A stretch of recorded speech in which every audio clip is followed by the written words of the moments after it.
ದೇವರು ಪ್ರೀತಿಸುವ ಪ್ರೀತಿಯ ಬಿಗ್ ಜೆ ಟಿ ವಿ ಪ್ರಿಯ ವೀಕ್ಷಕರಿಗೆ ನಮ್ಮ ಕರ್ತನಾದ ಯೇಸು ಕ್ರಿಸ್ತನ ಹೆಸರಿನಲ್ಲಿ ನಿಮ್ಮನ್ನು ವಂದಿಸಿ ಸ್ವಾಗತ ಬಯಸ್ತಿದ್ದೇವೆ. ಬನ್ನಿರಿ, ಇಂದು ದೇವರ ವಾಕ್ಯವನ್ನು ಒಟ್ಟಾಗಿ ಅಧ್ಯಯನ ಮಾಡಿಕೊಳ್ಳೋಣ. ಇಂದಿನ ನಮ್ಮ ಅಧ್ಯಯನ ಮತ್ತಾಯನ ಬರೆದ ಸುವಾರ್ತೆ, the gospel according to Matthew 25ನೇ ಅಧ್ಯಾಯದ 2ನೇ ಭಾಗ. 25ನೇ ಅಧ್ಯಾಯ 31ರಿಂದ 46 ವಚನಗಳವರೆಗೆ ಇರುವಂಥ ವಾಕ್ಯ ಭಾಗವನ್ನು ನಾವು ಅಧ್ಯಯನ ಮಾಡಿಕೊಳ್ಳಲಿಕ್ಕಿದ್ದೇವೆ.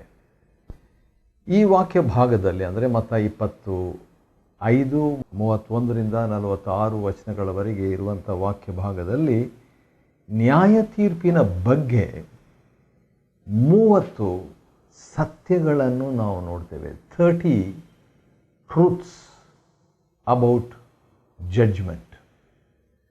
ನ್ಯಾಯ ತೀರ್ಪಿನ ಬಗ್ಗೆ 30 ಸಂಗತಿಗಳು ಅಥವಾ 30 ಸತ್ಯಗಳು ಅಥವಾ 30 ಸತ್ಯಾಂಶಗಳು, ಸಂಗತಿಗಳು, ಸತ್ಯಗಳು. ಇದರಲ್ಲಿ ನಾನು ಸತ್ಯಗಳು ಎಂಬುದನ್ನು ಆಯ್ಕೆ ಮಾಡಿಕೊಳ್ತೇನೆ. ಯಾಕಂತ ಹೇಳಿದ್ರೆ ಇದು ದೇವರ ವಾಕ್ಯವೆಂಬ ಸತ್ಯ. ಇದರಲ್ಲಿ ಊಹೆ ಇಲ್ಲ, ಇವು ನಿಶ್ಚಯ. ಇದು ದೇವರ ಅಮೂಲ್ಯವಾದ ವಾಕ್ಯ, ದೇವರ ನಿತ್ಯವಾದ ವಾಕ್ಯ.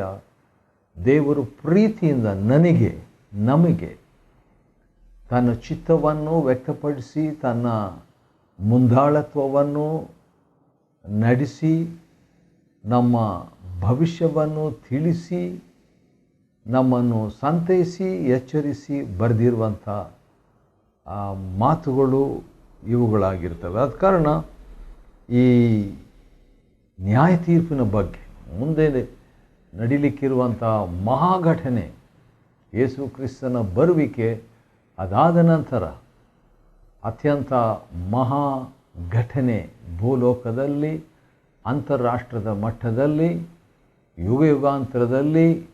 ಅಂದರೆ ಅರ್ಥ, ಅಂತಾರಾಷ್ಟ್ರ ಅಂತ ಹೇಳುವಾಗ ಈಗಿನ ಕಾಲ ಅಷ್ಟೇ ಅಲ್ಲ, ಹಿಂದಿನ ತಲತಲಾಂತರಗಳಲ್ಲಿ ಇದ್ದಂಥ ಜನರಿಗೂ ಅನ್ವಯವಾಗಿ ಒದಗಿ ಬರುವಂಥದ್ದು ಈ ನ್ಯಾಯ ತೀರ್ಪು, ಜಡ್ಜ್ಮೆಂಟ್. ಹಾಗಾದರೆ ಆ ನ್ಯಾಯ ತೀರ್ಪಿನ ಬಗ್ಗೆ 30 ಸತ್ಯಗಳನ್ನು ನಾವು ತಿಳ್ಕೊಂಡು ಅವುಗಳಿಂದ ಎಚ್ಚರಿಕೆಯನ್ನು, ಉತ್ತೇಜನವನ್ನು ಪಡೆದುಕೊಳ್ಳುವಂತೆ ದೇವರಾತ್ಮನು, ಈ ಗ್ರಂಥವನ್ನು ಬರೆದ ದೇವರಾತ್ಮನು ಕ್ರಿಸ್ತನ ಹೆಸರಿನಲ್ಲಿ ನಮಗೆ ತಂದೆ ದೇವರ ಆಶೀರ್ವಾದವನ್ನು ದಯಪಾಲಿಸಲಿ. ಮತ್ತಾಯನ ಬರೆದ ಸುವಾರ್ತೆ 25, 31ರಿಂದ ಇರುವಂಥ ವಾಕ್ಯ ಭಾಗದಲ್ಲಿ ನ್ಯಾಯ ತೀರ್ಪಿನ ಬಗ್ಗೆ ಮೊಟ್ಟ ಮೊದಲನೇ ಒಂದು ಸಂಗತಿ ಏನಂದರೆ 31ನೇ ವಚನದಲ್ಲಿ, ಮನುಷ್ಯಪುತ್ರನು ತನ್ನ ಮಹಿಮೆಯಲ್ಲಿ ಎಲ್ಲ ಪರಿಶುದ್ಧ ದೇವದೂತರೊಂದಿಗೆ ಬರುವುದು ಅಥವಾ ಬರುವಾಗ, ಕಮ್ಸ್ ಇನ್ ಗ್ಲೋರಿ, ಮಹಿಮೆಯೊಂದಿಗೆ ಬರ್ತಾನಂತೆ. ಮಹಿಮೆಯೊಂದಿಗೆ ದೇವರು ಯೇಸು ಕರ್ತನು ಬರುವುದಾಗಿ ನೋಡ್ತೇವೆ. ಇದು ಜಡ್ಜ್ಮೆಂಟ್ನ ಮೊದಲನೇ ಒಂದು ಸ್ಟೆಪ್, ಮೊದಲನೇ ಒಂದು ಹಂತ, ಮೊದಲನೇ ಒಂದು ಸತ್ಯ. ಯೇಸು ಸ್ವಾಮಿ ಜಡ್ಜ್ ಆಗಿ, ಮೊದಲು ರಕ್ಷಕನಾಗಿ ಬಂದಿದ್ದರು, ಈಗ ನ್ಯಾಯಾಧಿಪತಿಯಾಗಿ ಬರಲಿದ್ದಾರೆ. ಎರಡನೇದಾಗಿ ನನಗಿದಿಷ್ಟ, ಯಾಕಂದರೆ 31ನೇ ವಚನದ ಮತ್ತಾಯ 25, 31ನೇ ವಚನದ ಕೊನೆಯ ಭಾಗದಲ್ಲಿ ತನ್ನ ಮಹಿಮೆಯ ಸಿಂಹಾಸನದ ಮೇಲೆ ಕುಳಿತುಕೊಳ್ಳುವರು ಎಂಬುದಾಗಿ. ಹಾಗಾದರೆ ಯೇಸು ಸ್ವಾಮಿ ಬಂದು ಕೂತ್ಕೊಳ್ತಾರೆ. ಎಲ್ಲಿಂದೋ ನಮಗೆ ಗೊತ್ತಿಲ್ಲದಂಥ, ಆದರೆ ಒಂದು ರೀತಿಯಿಂದ ಗೊತ್ತಿರುವಂಥ ಪರಲೋಕದಿಂದ ಬಂದು, ತನ್ನ ಮಹಿಮೆಯಿಂದ ಬಂದು, ಅನಂತರ ಮಹಿಮಾ ಸಿಂಹಾಸನದಲ್ಲಿ ಕುಳಿತುಕೊಳ್ಳುವಂಥದ್ದು. ಇದು ನ್ಯಾಯ ತೀರ್ಪಿನ ವಿಷಯದಲ್ಲಿ ಎರಡನೇ ಸತ್ಯ. ಮೂರನೇದಾಗಿ 32ನೇ ವಚನ, ಮತ್ತ 25:32. ಆತನ ಮುಂದೆ, ಯೇಸು ಸ್ವಾಮಿಯ ಮುಂದೆ ಎಲ್ಲ ಜನಾಂಗಗಳವರು. ವಾವ್! ಮತ್ತ 25:32 ಆಗಾಗ ನನಗೆ ನೆನಪಿಗೆ ಬರ್ತಿದೆ. ಎಲ್ಲ ಜನಾಂಗಗಳವರು ಕೂಡಿಸಲಾಗುವರು. It will be an international gathering. ಅಂತಾರಾಷ್ಟ್ರೀಯ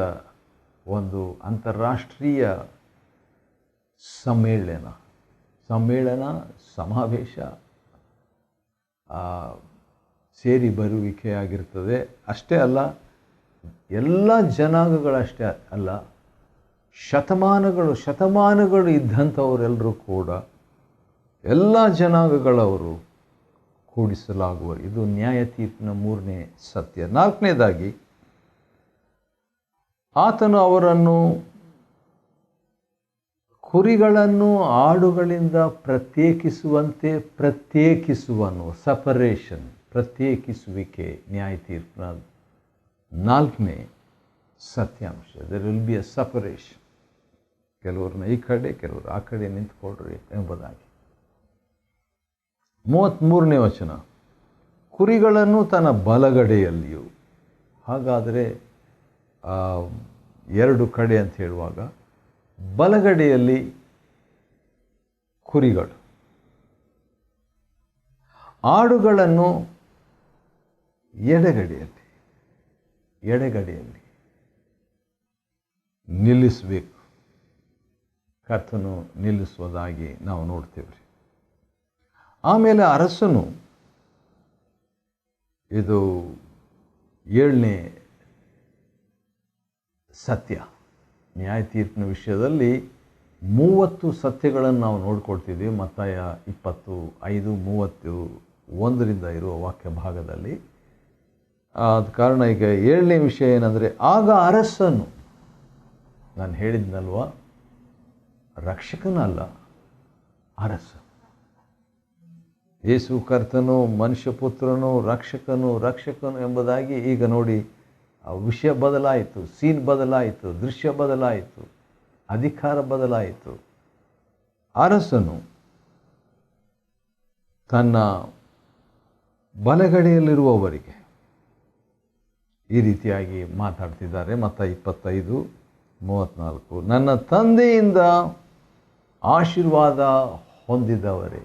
ಹಾಗಾದರೆ ಒಂದು ಗುಂಪಿನವರು, ಅಂದರೆ ಬಲಗಡೆಯಲ್ಲಿ ಇರುವಂಥ ಆ ಕುರಿಗಳು, ಅವರಿಗೆ ಯೇಸು ಸ್ವಾಮಿ ಕರೆಯುವಂಥದ್ದು ಏನಂದರೆ, ಆಶೀರ್ವಾದ ಹೊಂದಿದವರೇ.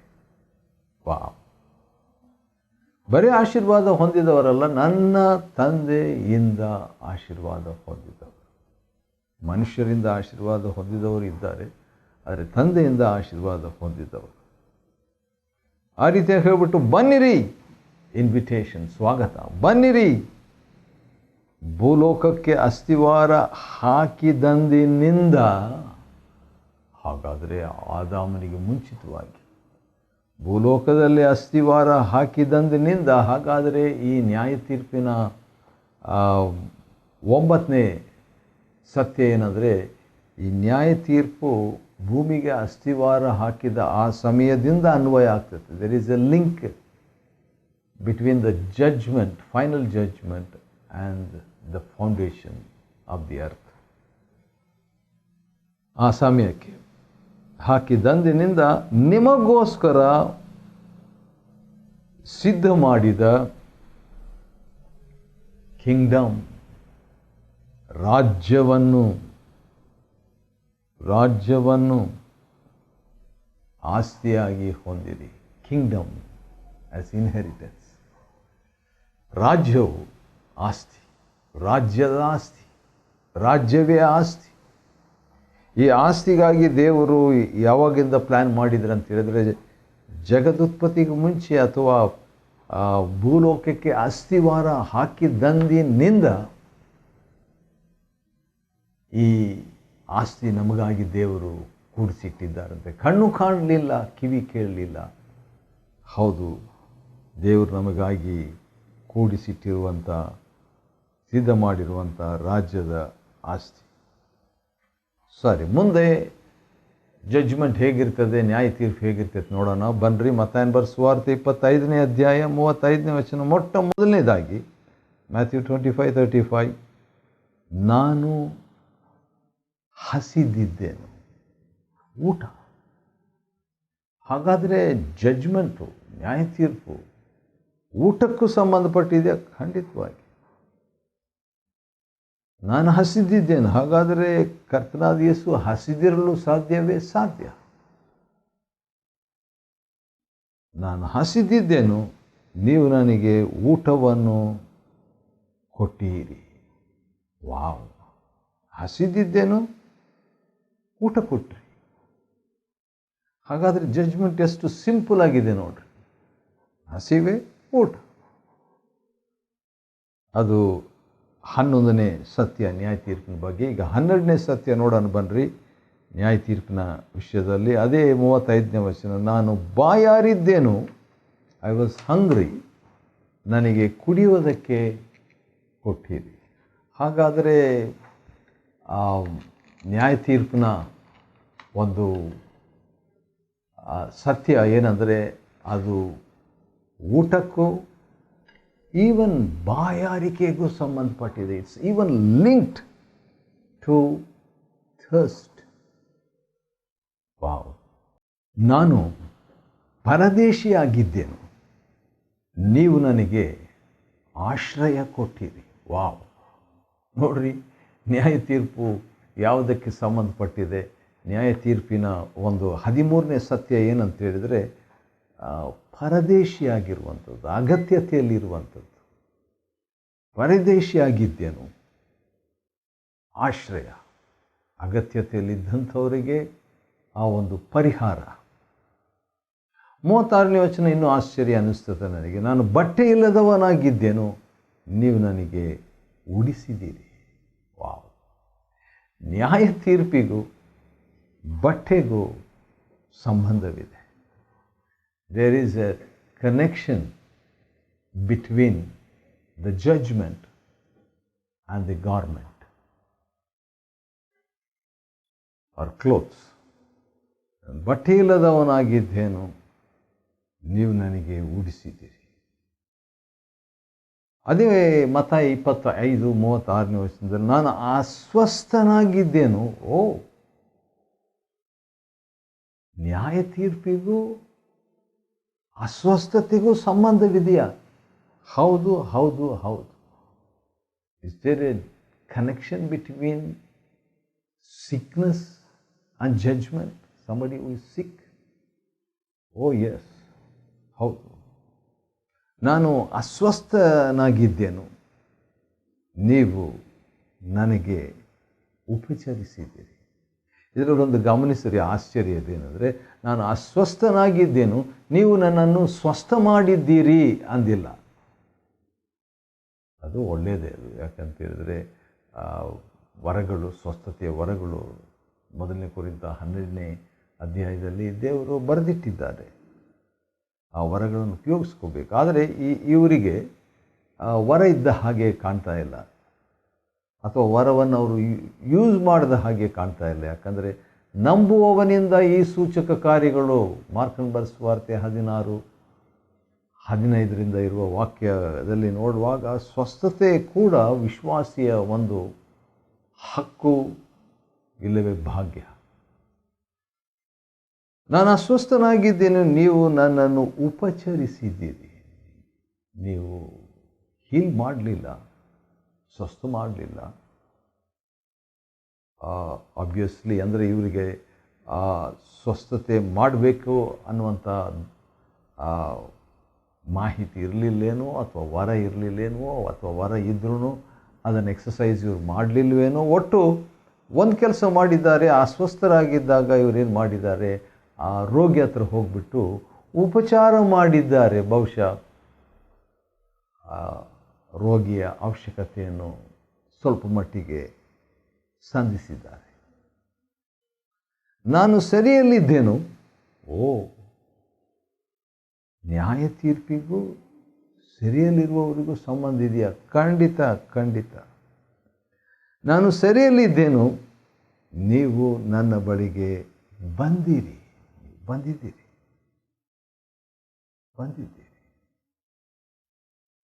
ಎಂದು ಹೇಳುವೆನು. ಆಗ ಆ ನೀತಿವಂತರು ಉತ್ತರವಾಗಿ, ಸ್ವಾಮಿ, ಇದೆಲ್ಲ ನಾವು ಯಾವಾಗ ಮಾಡಿದ್ವಿ ಎಂಬುದಾಗಿ ಹೇಳಿದಾಗ 40ನೇ ವಚನದಲ್ಲಿ, ನೀವು ನನ್ನ ಸಹೋದರರಲ್ಲಿ ಅತ್ಯಲ್ಪನಾದವನಿಗೆ ಅಂತ ಹೇಳುವಾಗ, ನಮ್ಮ ಜೀವನದಲ್ಲಿ ಅತ್ಯಲ್ಪರಾದಂಥ ಸಹೋದರರು, ಅವರಿಗೂ ನ್ಯಾಯ ತೀರ್ಪು ಸಂಬಂಧ ಇದೆಯಾ? ಇದೆ. Is there a connection between somebody who is the least and the kingdom of heaven? Yes. ಅತ್ಯಲ್ಪನೊಬ್ಬನಿಗೆ ಮಾಡಿದ್ದು ನನಗೇ ಮಾಡಿದಂತಾಯಿತು. 40ನೇ ವಚನ ಮತ್ತು 25. ಹಾಗಾದರೆ ಅವಶ್ಯಕತೆಯಲ್ಲಿದ್ದಂಥ ಅತ್ಯಲ್ಪವಾದಂಥ ವ್ಯಕ್ತಿಗಳಿಗೆ ನಾವು ಏನೇನು ಮಾಡಿದ್ದೀವೋ ಅದು ಯೇಸು ಸ್ವಾಮಿಗೆ ಮಾಡಿದ ಹಾಗಾಯ್ತಂತೆ. ವಾವ್, ಭಾಳ ದೊಡ್ಡ ವಿಷಯ ಇದು. 41ನೇ ವಚನ, ಇನ್ನೊಂದು ಗುಂಪಿನವರೀಗ ಬಲಗಡಿಯಲ್ಲಿರುವವರಿಗೆ, ಕುರಿಗಳಿಗೆ ದೇವರು ಆ ರೀತಿಯಾಗಿ ಮಾತಾಡಿದರು. ಈಗ ಎಡಗಡಿಯಲ್ಲಿರುವಂಥ ಆಡುಗಳಿಗೆ ಏನು ಮಾತಾಡ್ತಾನೆ ನೋಡೋಣ ಬನ್ನಿರಿ. ಶಾಪಗ್ರಸ್ತರೇ, 41ನೇ ವಚನ. ನ್ಯಾಯ ತೀರ್ಪಿನಲ್ಲಿ ದೇವರು ಈ ರೀತಿಯಾಗಿ ಕೆಲವ್ರನ್ನ ಕರೀತಾರ? ಹೌದು, ಕರೀತಾರೆ. ಶಾಪಗ್ರಸ್ತರೇ. ಈ 41ನೇ ವಚನದ 2ನೇ ಭಾಗ, ನನ್ನಿಂದ ತೊಲಗಿ, ಸೈತಾನನಿಗೂ ಅವನ ದೂತರಿಗೂ ಸಿದ್ಧ ಮಾಡಿರುವಂಥ, ಅಂದರೆ ನನ್ನಿಂದ ತೊಲಗಿದರೆ ಆಲ್ಟರ್ನೇಟಿವ್ ಪರ್ಯಾಯದ ವಿಷಯ, ಸೈತಾನ ಹತ್ರ ಹೋಗ್ರಿ. ನ್ಯಾಯ ತೀರ್ಪಿನ ದಿವಸದಲ್ಲಿ ಈ ರೀತಿಯಾಗಿ ಆಗುವಂಥ ಸತ್ಯತೆಯೇ ಹೌದು. ನಿತ್ಯ ಬೆಂಕಿಯೊಳಕ್ಕೆ ಹೋಗಿರಿ. ನಿತ್ಯ ಬೆಂಕಿ ಅನ್ನುವಂಥದ್ದು ಇದೆಯಾ ನ್ಯಾಯ ತೀರ್ಪಿನ ದಿವಸದಲ್ಲಿ? ಹೌದು, ಇದೆ. ನಾನು ಹಸಿದಿದ್ದೇನು, ನನಗೆ ಊಟ ಕೊಡಲಿಲ್ಲ. ಇವರು ಊಟ ಕೊಡಲಿಲ್ಲ. 42ನೇ ವಚನ, ನೀರು ಕೊಡಲಿಲ್ಲ. ಅದೇ 43ನೇ ವಚನ, ಸೇರಿಸಿಕೊಳ್ಳಲಿಲ್ಲ. ಪರದೇಶ ಆಗಿದ್ದಂಥ ಓಡಿಸಲಿಲ್ಲ. ಅಸ್ವಸ್ಥನಾಗಿದ್ದ, ಸೆರೆಮನೆಯಲ್ಲಿದ್ದ ನನ್ನನ್ನು ಸಂದರ್ಶಿಸಲಿಲ್ಲ. ಅಸ್ವಸ್ಥನಾಗಿದ್ದಾಗ ಸಂದರ್ಶಿಸಲಿಲ್ಲ, ವಿಸಿಟ್ ಮಾಡಲಿಲ್ಲ. ರೋಗಿನ ವಿಸಿಟ್ ಮಾಡದೇ ಇರುವುದಕ್ಕೂ ನ್ಯಾಯ ತೀರ್ಪು ಸಂಬಂಧ ಇದೆಯಾ? ಇದೆ. ಸೆರೆಮನೆಯಲ್ಲಿದ್ದೇನೋ ಸಂದರ್ಶಿಸಲಿಲ್ಲ. ಸೆರೆಮನೆಯಿದ್ದವ್ರನ್ನು ವಿಸಿಟ್ ಮಾಡದೇ ಇರುವುದಕ್ಕೂ ಮತ್ತು ನ್ಯಾಯ ತೀರ್ಪು ಸಂಬಂಧ ಇದೆಯಾ? ಹೌದು, ಹೌದು, ಹೌದು. 45ನೇ ವಚನ ಈ ರೀತಿಯಾಗಿದೆ, ಅತ್ಯಲ್ಪನಾದ ಒಬ್ಬನಿಗೆ ಏನೇನು ನೀವು ಮಾಡಲಿಲ್ವೋ ನನಗೂ ನೀವು ಮಾಡಲಿಲ್ಲ. ಚಿಕ್ಕ ವ್ಯಕ್ತಿ, ಏನಂತ ಫೇಮಸ್ ಅಲ್ಲ, ಅವ್ರಿಗೇನು ನಾವು ಮಾಡ್ತೀವೋ ಅದೇ ದೇವ್ರಿಗೆ ಮಾಡಿದ ಹಾಗೇನ? ಹೌದು. ಮಾಡಲಿಲ್ಲ ಅಂದರೆ, ಊಟ ಕೊಡಲಿಲ್ಲ ಅಂದರೆ, ನೀರು ಕೊಡಲಿಲ್ಲ ಅಂದರೆ, ಪರದೇಶನ ಸೇರಿಸ್ಕೊಳ್ಳಲಿಲ್ಲ ಅಂದರೆ, ಅಸ್ವಸ್ಥನಾಗಿದ್ದಂಥ ವ್ಯಕ್ತಿಯನ್ನು ಸಂದರ್ಶಿಸಲಿಲ್ಲ ಅಂದರೆ, ಸೆರೆಮನೆಯಲ್ಲಿ ಇದ್ದಂಥವ್ರನ್ನ ನಾವು ಸಂದರ್ಶಿಸಲಿಲ್ಲ ಅಂದರೆ, ನೋಡೋಣ ಏನಾಗ್ತದೆ ಅಂತ ಹೇಳ್ಬಿಟ್ಟು ಮತ್ತಾಯನ ಬರೆದ ಸುವಾರ್ತೆ 25ನೇ ಅಧ್ಯಾಯ, ನ್ಯಾಯ ತೀರ್ಪಿನ 30 ಸತ್ಯಗಳನ್ನು ನಾವು ನೋಡ್ತಾ ಇದ್ದೀವಿ. ಈಗ 29ನೇ ಸತ್ಯ ನಾವು ನೋಡಲಿಕ್ಕಿದ್ದೇವೆ. ಮತ್ತು 25:46, ಹೀಗೆ ಇವರು ನಿತ್ಯವಾದ ಶಿಕ್ಷೆಗೆ ಒಳಗಾಗುವರು. ನಿತ್ಯವಾದ ಶಿಕ್ಷೆ ಅನ್ನುವಂಥದ್ದು ಇದೆಯಾ? ಇದೆ, ಖಂಡಿತವಾಗಿದೆ. ಉಳಿದಂಥವರು ಏನಾಗ್ತಾರೆ? 46ನೇ ವಚನ 2ನೇ ಭಾಗ, ಆದರೆ ಮತ್ತು 25:46, ಆದರೆ ನೀತಿವಂತರು ನಿತ್ಯ ಜೀವಕ್ಕೆ ಹೋಗುವರು. ನಿತ್ಯ ಜೀವ, ಪರಲೋಕ, ತಂದೆಯ ಮನೆ, ಈ ರೀತಿಯಾಗಿ ಬೇರೆ ಬೇರೆ ಹೆಸರುಗಳಿದೆ. ಅಲ್ಲಿ ನೀತಿವಂತರು ನಿತ್ಯ ಜೀವಕ್ಕೆ ಹೋಗ್ತಾರೆ. ನಿತ್ಯ ಜೀವಕ್ಕೂ ನ್ಯಾಯ ತೀರ್ಪು ಸಂಬಂಧವಿದೆಯಾ? ಹೌದು, ಸತ್ಯ. ನಿತ್ಯ ನರಕಕ್ಕೂ ಅಥವಾ ನಿತ್ಯ ಶಿಕ್ಷೆಗೂ ನ್ಯಾಯ ತೀರ್ಪಿಗೂ ಸಂಬಂಧ ಇದೆಯಾ? ಹೌದು, ಸಂಬಂಧವಿದೆ.